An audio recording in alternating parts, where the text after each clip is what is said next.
Okay, all right, let's get going here. Hour number 3 on Thursday. The QAnon PsyOp is still around. It hasn't folded tents and gone away. In fact, it has been kicked up 2 or 3 levels. It's now being proffered to the world as being some kind of I don't want to call it a geopolitical philosophy, but I guess I should. Some kind of a geopolitical philosophy. The man who has followed the whole QAnon PsyOp from the beginning is Bernard Grover. He is back with us this hour and has much to say about this. The interesting part for me is how it is now being made comfortable for countries all over the place to absorb into their daily sociological internet lifestyle. It's there, and it's apparently gaining a lot of traction, which is very interesting to me. I wonder where this is going to go. Hello, Bernard. Thanks for being here. It's really crazy out there and getting worse. Hi, Jeff. It's great to be back. Yeah, it is nuts. The best way I could describe the Q-universe at this point is abused spouse syndrome.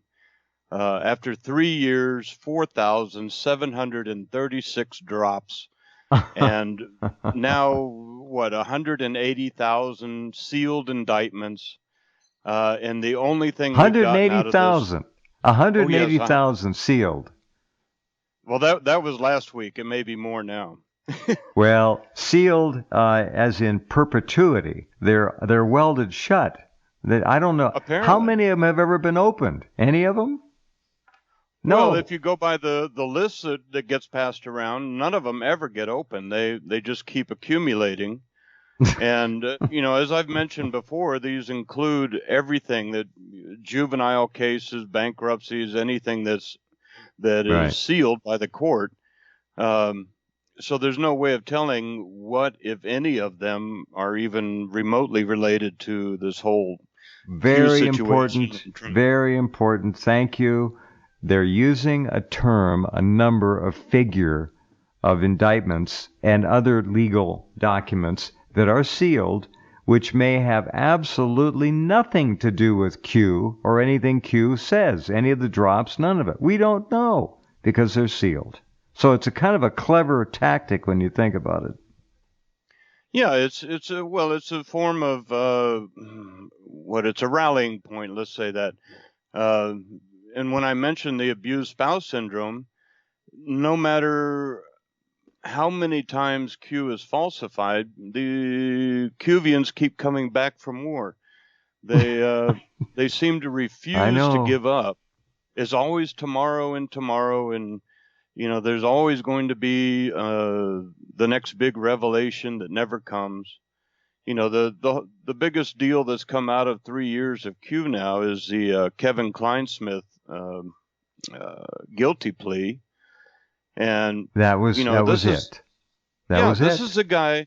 He added the word "not" to a CIA email, which was the foundation of the FISA warrant against Carter Page, which started the entire Russiagate mess.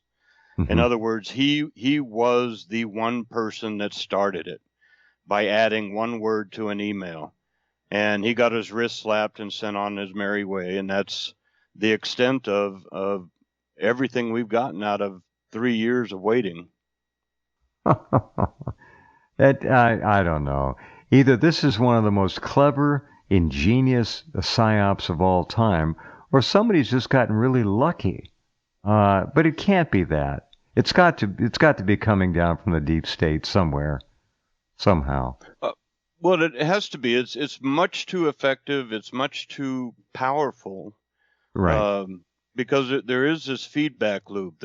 It's getting information on what people are doing with information, and it's scanning the entire realm of the commentators, the Cuvians, and it will reward certain members by posting something from them. So it will select somebody and put up one of their messages as a hat tip. Good job, way to go, attaboy. So it's obviously monitoring the entire Quniverse, the entire realm of what's going on. You can't do that from a basement. There's no way. Sorry. No. Funny. As far as you being the eyes and ears for a lot of people trying to understand the whole Quniverse, what's going on with you? Are you getting any more threats? Have you been given a hat tip by the QVians? What's your status with them? Well, nobody will ever recognize any of the stuff I've written because it's not flattering to Q. What seems to be happening is that the corporate media is picking up on my themes. For instance, in the past 2 weeks, there's been several articles on the Q cult, which is something I started noticing and writing about a year and a half ago. Right. So they're picking up on the themes, but of course they're not quoting me. They're not. Nobody's called me for comment. But they get all these university experts to talk about what do they see, and these people have not read anything. They don't know anything about Q or what's going on. They just comment on the most superficial aspects of the whole thing, and it's far more detailed and worrisome than anything you read about in the corporate media. I mean, we're talking about something that started as a couple of posts on an obscure board on 4chan 3 years ago, and now it's a global phenomenon. This doesn't happen by accident, and it doesn't happen by some tinfoil hat guy in a basement somewhere. This is by design. We need to mention, Bernard, again, though, that Q has not exactly had a string of hits, right? One of substance, I guess, and that's about it. He does not have, or he, she, them. It's a them, most likely. It's a them. They don't have a big long string of successful forecasts, predictions at all. And yet this thing is still going, and people still pay attention, and they use their semantic tools to try to go into the language and pull it apart and say, aha, oh-ho, he. Exactly, it's weird to me. It's just weird. You give them enough. Whoever puts these things together is smart enough to bait and to hide and embed things in the text, in the scripts, in the words, the verbiage, that people can go into and discover things, discover correlations, connections. Well, he must have meant that because, look, it's right here in advance. I mean, it's nutty. It's nutty. If they had a whole bunch of successful forecasts, Bernard, think about it. I mean, really, if they had, say, 6 or 8 or 10 really big hits, this thing would be huge by now. But it hasn't. That's the part that really perplexes me. Yeah, and the thing, the information that Q passes out as being, this is insider information. Yeah, is WikiLeaks. It's Judicial Watch. It's this guy Andy Ho.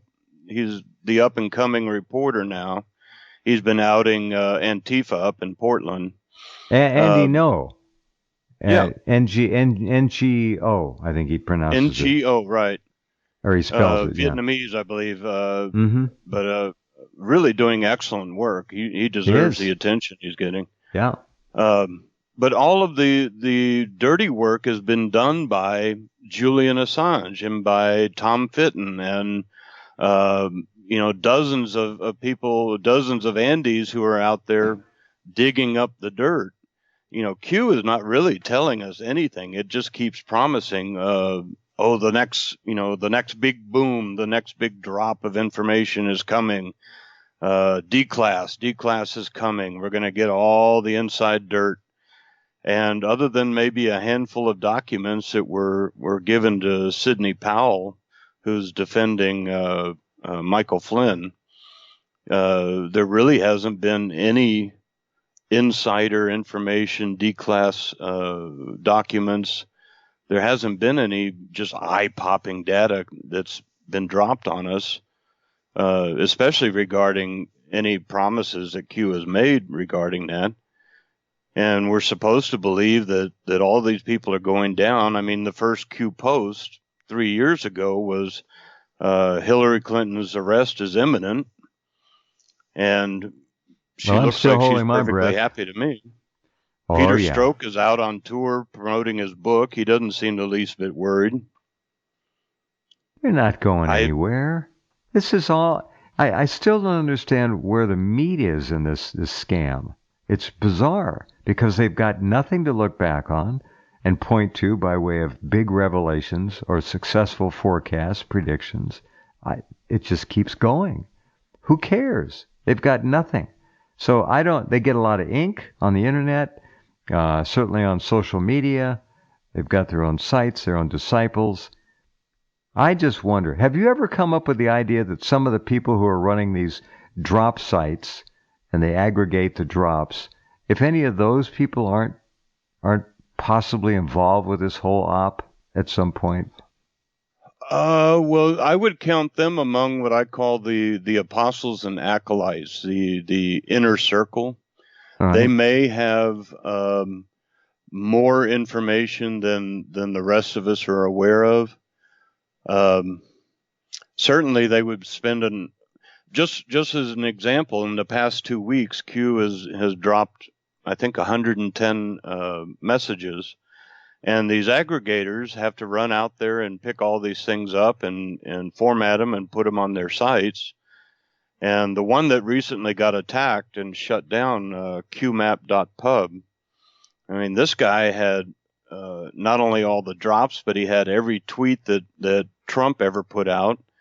Wow. I mean, it was a very detailed site. What happened to him? He was booted, completely just erased from the internet? Or his primary house was taken down? Well, it seems like what happened was, I think it was a Washington Post reporter outed the guy that operated it, doxed him basically, and was chasing him around trying to get I guess an interview with him or just trying to expose him. Right. And the site qmap.pub, which is one of the most popular aggregators, vanished. It's no longer online. All it does is tell you a list of other places you can go to get information. Mm-hmm. The other one I think most people use is just QAnon.pub. If you want to go read the posts. Right. The bottom line, though, I don't want to be too superficial, but there really is no substance to the whole Q mythos. It's just there's nothing there except the noise of the subterfuge. I don't see any hits. Well, what I see, yes, on a superficial level, it looks like a complete farce. The problem is when you start digging into it, you see all these methods being used to frame the dialogue. First of all, I alluded to that earlier. I did say something to that effect earlier. I can't remember the verbiage, but there is depth to this, and somebody's very smart. But on the surface of it, it's puffery. Basically. Well, in my latest article, I equated it to the Freemasons. Most people who follow Q would be in the Blue Lodge, the first 3 levels, the first 3 degrees. But then, if you keep following it, you'll notice that there's deeper and deeper and deeper information and operations going on. But how important how important is this information? Is it just circumstantial stuff that it's buried down in there cleverly? It's almost like AI is doing this. The more you dig, the more interesting, quotes, interesting things you find if you're really into this. But how many of those interesting things really have clout? Well, I think in terms of what Q is telling people, it's fairly superficial. If you get into some of the decoding, you might get some interesting confirmation of some popular conspiracy theories. It's like they're chumming the fish with little tidbits. They throw little crumbs here and there, keep them chasing their tails. Yeah. I don't know.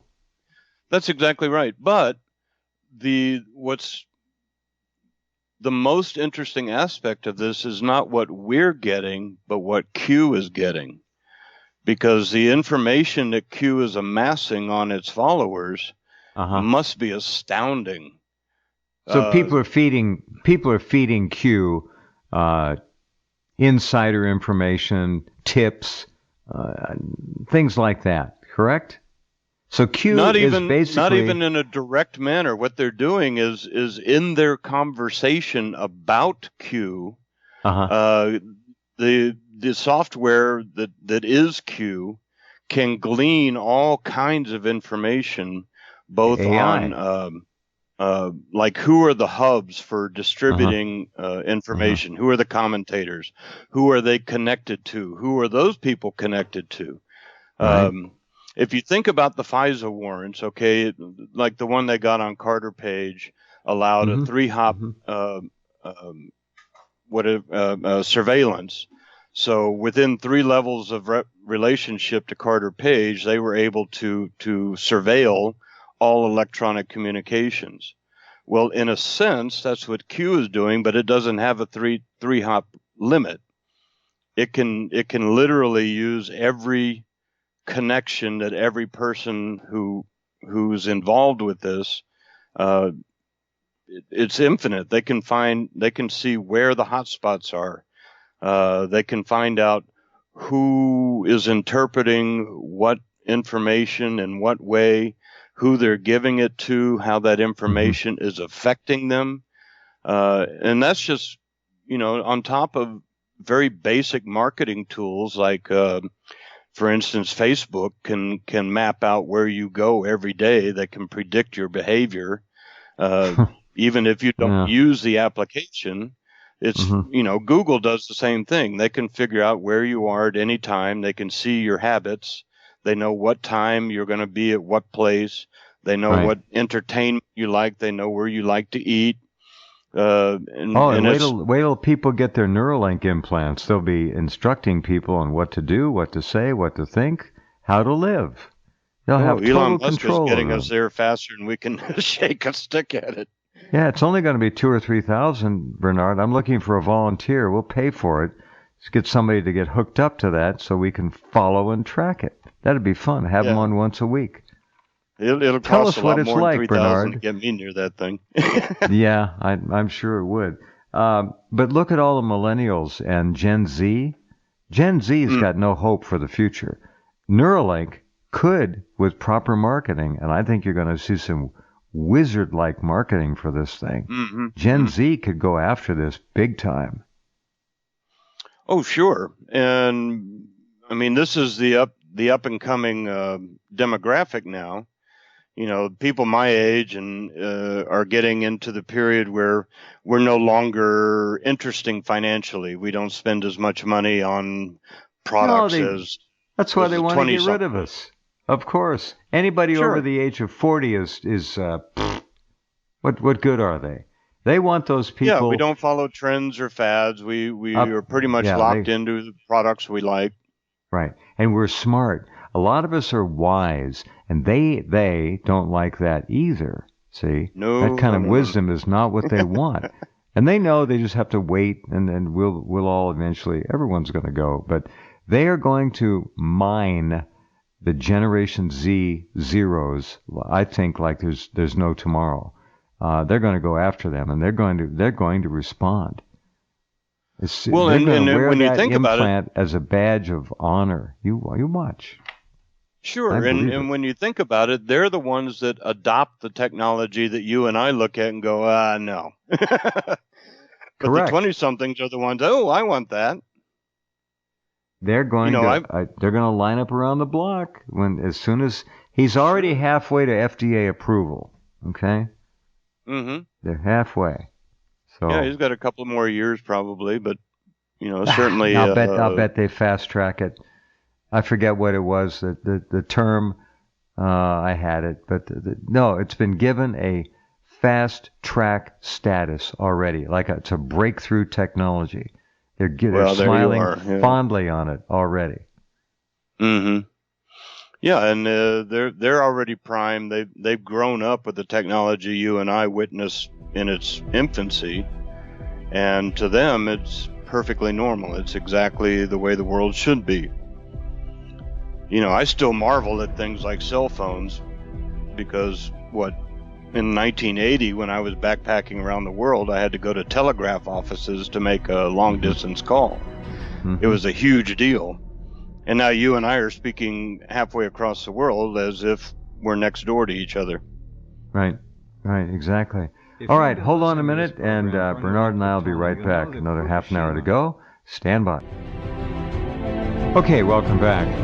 FDA approval, not yet. It's one of the most important factors, of course, to identify whether an experiment like this one is safe to be used by the general populace. We'll see. Neuralink claims that human trials for the device will be set next year, 2021. They want to have one fully installed and operating by the end of the year. This year, that means 3-4 months. What else? Okay. Can it get an FDA permit? Some people are saying no. Some people are saying yes. Well, we'll see. All right.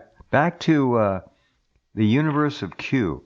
How is it, Bernard Grover, that Q is now a world famous, it's in 50 countries now, and in each country, is it purporting to do the same thing as an unofficial interface between that country's deep state and the public? How is it being marketed? How is it being promoted that Q is even drawing any attention in other countries? Or are they all just following the American analyzed drops, or trying to analyze American drops? How's this working? Do we know yet?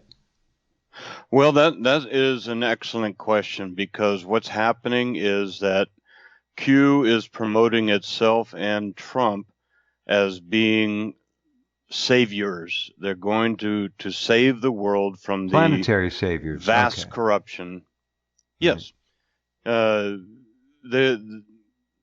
deputizing anybody that will listen into this battle to save the world from Marxism, socialism, globalism, pick your ism. And we're going to do this by gutting the financial incentive for corruption, which would be drug trafficking, human trafficking, the U.S. Aid payments to other countries, which eventually get laundered and returned back to politicians. So it's an American phenomenon, but it is global in effect. It's pushing Trump as the front man for this final battle against evil, and we're going to root it out. It's never been tried before in all of humanity, but this is it. This is the big one. We're going to do it, and people are obviously signing up for it in many, many different countries. When you say Trump signing up for it, explain that to me. How do you sign up for Q? You don't really sign up for Q. What you do is you start following the the drops and you start listening to the commentators, and you get the latest information. The commentators, for the most part, they're all over YouTube, but they're more or less all the same. They just read the drops to you and then put in their interpretation of it. Some are more interesting than others, but I mean, we got one guy I thought was fairly intelligent, but next week he's got a special guest to talk about flat Earth, and it's serious. We got to listen to this.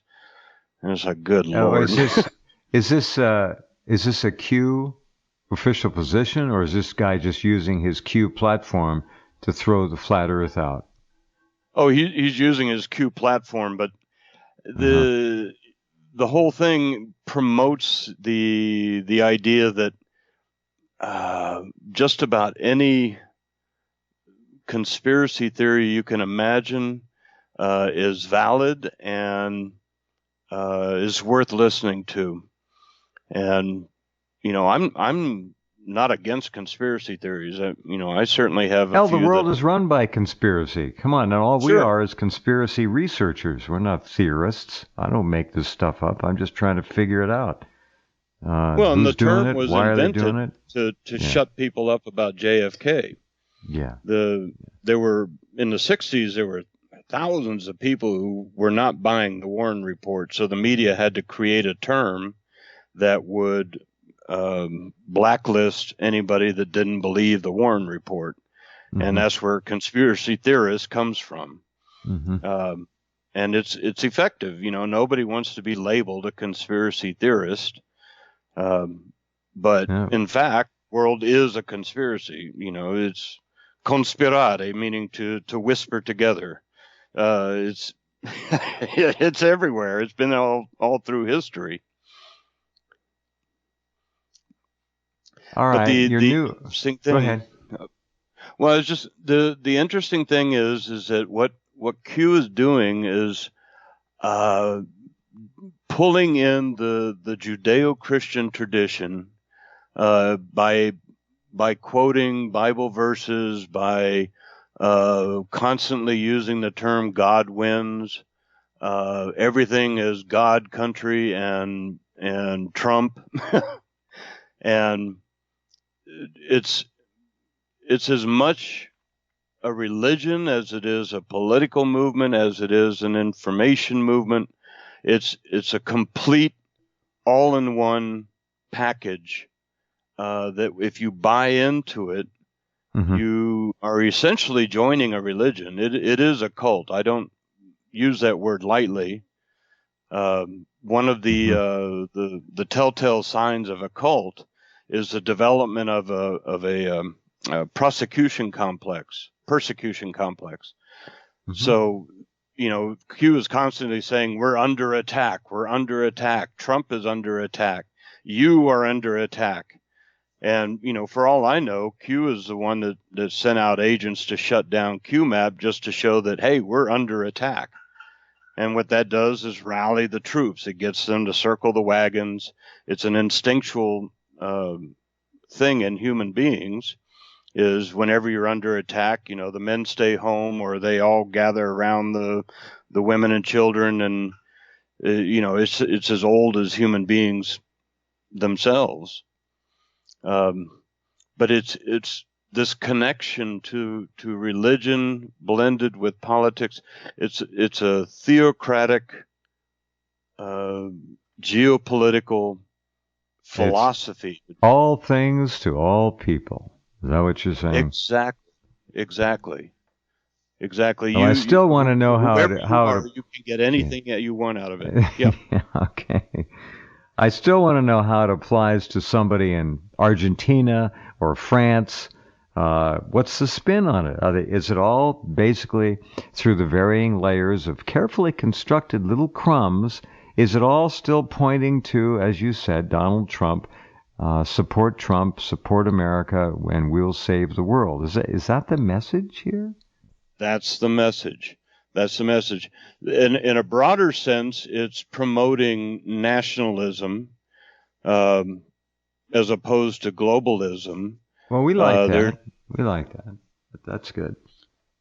I mean, there's an obvious trying to rally the troops against secular globalism. That's the big enemy, and it's promoting the classic form of nationalism that everybody thinks of. God, country, flag in the U.S., mother and apple pie, and it promotes the images. There's always the American flag and the drops, and I always that's the preferred thing cherry is, pie. Never liked apple pie much. I'm a rhubarb strawberry guy, Oh, there's another one. That's good. All right. but All right. So what we want to do is, in your travels, figuratively around the world, find out who's into this in another country and see what you can glean from them as to why Q appeals to them. This is very interesting to me. This maybe they're moving this up to a level where they're going to try to loop in most of the world at some point. It won't be a religion, but it'll be a cult, yes, and maybe they're going to try and do that with this. All they got to do is start having a couple of real big events happen that they, through their crumbs, predict. And when you write so many drops, I was just going to say that. When you write so many drops, you really don't have to do that because there's so much verbiage there. People can go through it, and with enough, quote, analysis, they can find almost anything. That's part of it. That's exactly what happens with the Bible. Whatever message you want to promote, you can find a quote in the Bible that will support you.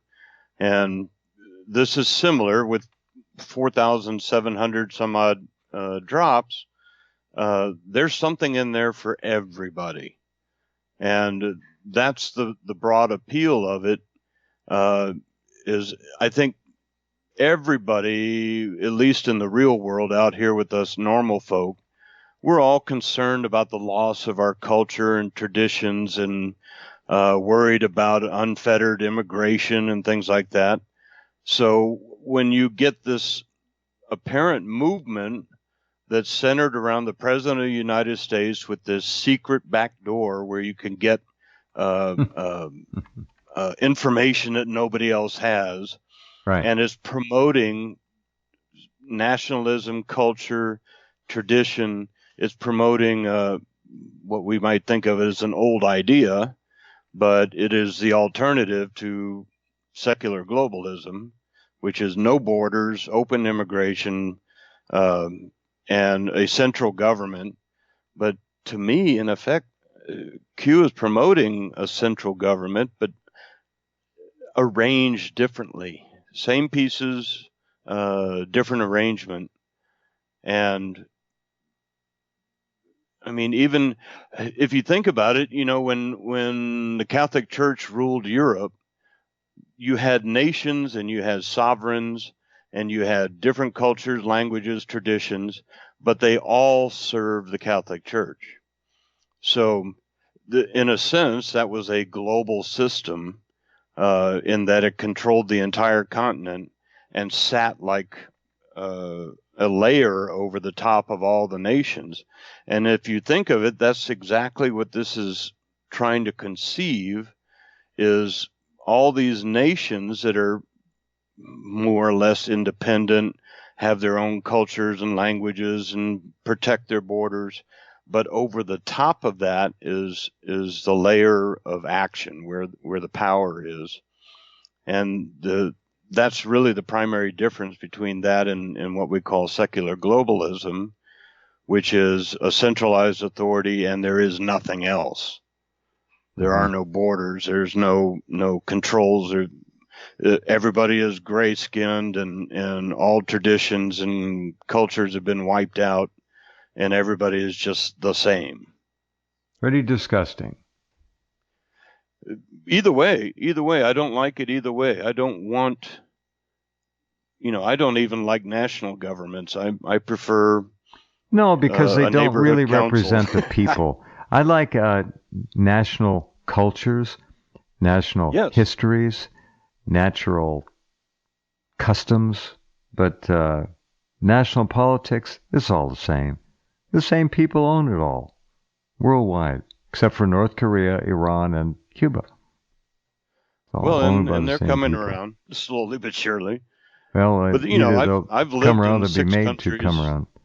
Yeah. Yeah, I've lived in 6 countries. I speak a half dozen languages, and I've seen many cultures up close and personal. But I've also seen that the governments that run those countries are pretty much the same. Mm-hmm. They're all corrupt. They're all. If you All look at the central world banks, right now. central bank Oh yeah, countries. exactly. They're all. I mean, it's the exact same rubber stamp system everywhere you go. And if you look at this whole coronavirus thing, what has happened? Almost every single country in the world adopted the exact same protocols of lockdown, masks, and all this crap. Funniest thing, huh? Yeah. And what did it do? It I led mean, to catastrophic economic damage from which many countries will never recover, like this one. It's going to be different. oh, When I I know say Indonesia's recover, I mean damaged. go back to the way it was. It will recover, but it'll be recovering on their terms, under their protocols, and it'll all be controlled totally.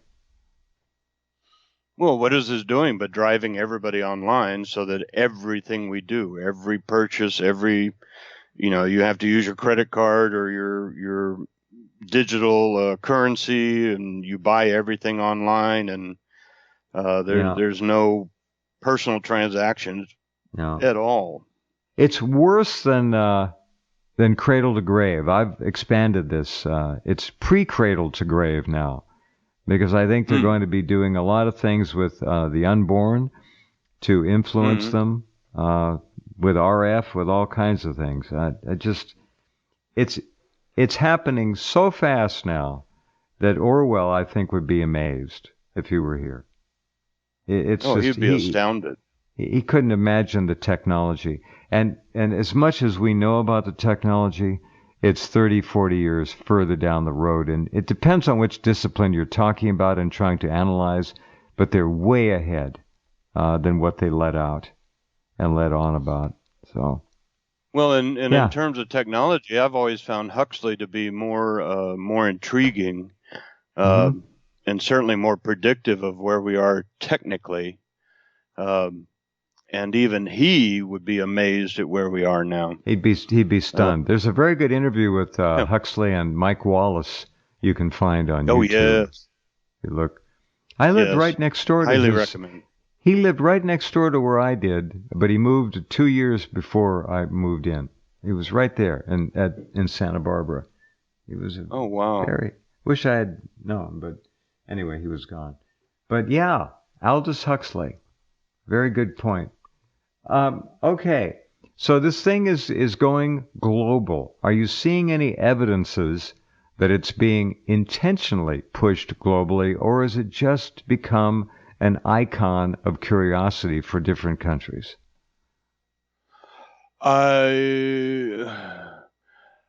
Yeah, well, I'll tell you when it started to go global was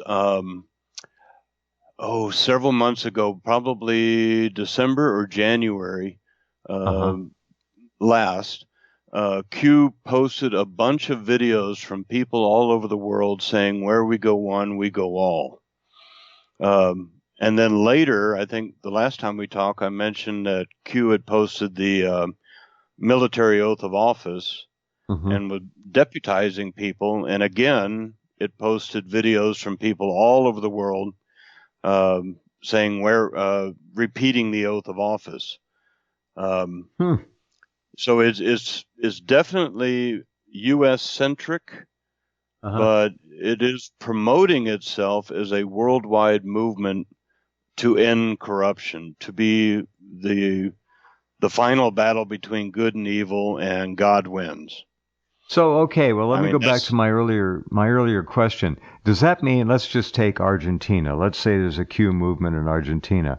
Will there be drops in the Q venue that pertain to Argentine politics, economy, society, or is it still all emanating back from the U.S. as the primary spawning grounds for all this stuff?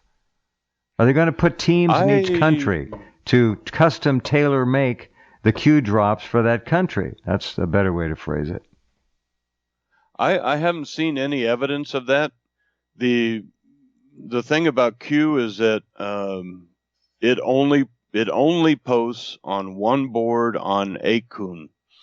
And those are the official posts, and no other posts are to be given any attention whatsoever.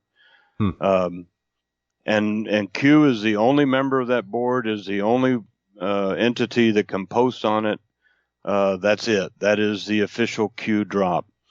And so I haven't seen any evidence that it's being interpreted based on local custom and tradition and language. Certainly messages like corruption is universal. And I think Trump, for some reason, has garnered a fairly substantial following globally. That's interesting. Right there, that's interesting. The people have been caught up with the idea that Trump is some kind of a super patriot and represents America. Right. Well, of course, represents America, but that he has the world's interests at heart. Yeah, that's what I meant. Okay, represents America in terms of the world. All right. This is interesting. I'm watching. All of this is happening so fast. I call them, we are in the end times now. But in point of fact, the end times are already over. This is all they're just cleaning up their mess right now by installing all these things. It's done. It's a done deal. It's a done deal. This is shearing the sheep. That's it. Now, well, that's the thing. Bernard, go ahead. Well, I was just going to say, in relation to what you just said, Q represents a new technology that is beyond what we know of as mass media. That's fully interactive, and it's something completely different from any media we've had up to this point. Right.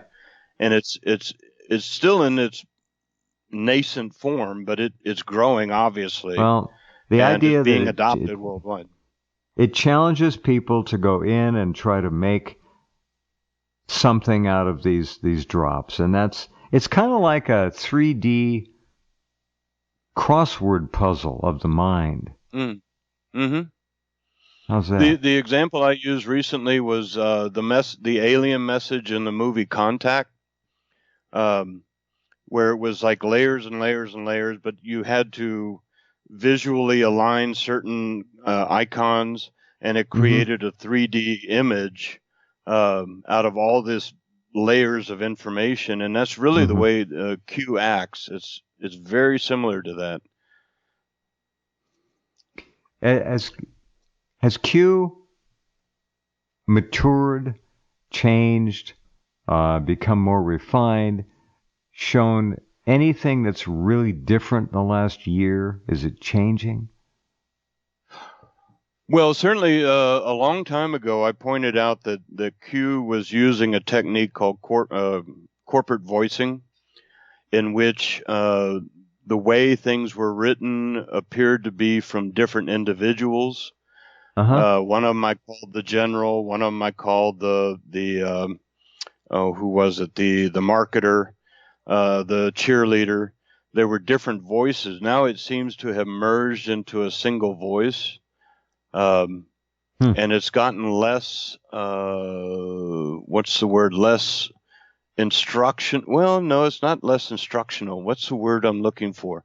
It has evolved, and that's part of what it does is it listens to what's being done with its information, and then it evolves its message either to point out something that was missed or to add something new. So it's constantly listening and evolving. Whenever it stops posting, we got AI in this. You would have to analyze this much data, to mine this much data. You would have to have some kind of amazing learning software. That's why I say it's far beyond anything that's available commercially, even proprietarily. This is way out there. Wow. But it's very intense.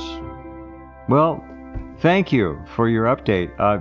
Bernard's latest article you can find in his columnist section on the left-hand side of the homepage.